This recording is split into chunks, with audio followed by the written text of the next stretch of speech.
Halo anak-anak hebat, calon akuntan profesional. Kemarin kita sudah mempelajari perusahaan dagang, yang di situ kita mengenal jurnal umum. Sekarang pada fase ini kita melanjutkan untuk perusahaan dagang. Ada yang tahu perbedaannya antara perusahaan dagang dengan perusahaan jasa? Ya betul, terletak pada penggunaan jurnal. Kalau di perusahaan jasa menggunakan jurnal umum, sedangkan di perusahaan dagang menggunakan jurnal khusus.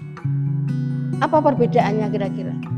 Kalau jurnal umum hanya dicatat sesuai kronologis per tanggal. Jadi tiap tanggal 1 dicatat, tanggal 2 dicatat, seterusnya. Tetapi ketika menggunakan jurnal umum adalah dicatat setiap hari tapi dikelompokkan sesuai dengan transaksi.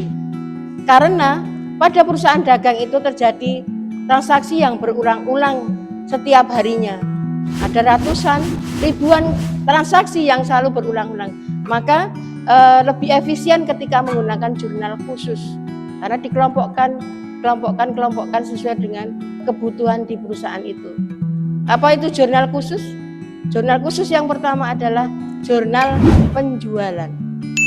Jurnal penjualan digunakan untuk mencatat semua transaksi penjualan secara kredit. Kemudian yang kedua adalah jurnal penerimaan kas. Apa itu jurnal penerimaan kas? Jurnal yang digunakan untuk mencatat semua penerimaan kas. Yang ketiga adalah jurnal penjualan. Jurnal penjualan adalah digunakan untuk mencatat semua transaksi penjualan secara kredit. Yang keempat adalah jurnal pengeluaran kas. Artinya apa di sini? Jurnal pengeluaran adalah jurnal yang digunakan untuk mencatat semua pengeluaran yang dilakukan oleh perusahaan. Yang terakhir adalah jurnal umum. Jurnal umum ini adalah digunakan untuk mencatat ketika tidak bisa masuk ke jurnal penjualan, tidak bisa masuk ke jurnal pembelian, tidak masuk ke jurnal pengeluaran kas, tidak masuk ke jurnal penerimaan kas, maka dia masuk ke dalam jurnal umum. Jadi bisa dipahami anak-anak untuk perbedaan antara jurnal umum dengan jurnal khusus. Jurnal khusus itu dipakai di perusahaan dagang. Sudah bisa membedakan ya anak-anak perbedaannya jurnal umum dan jurnal khusus.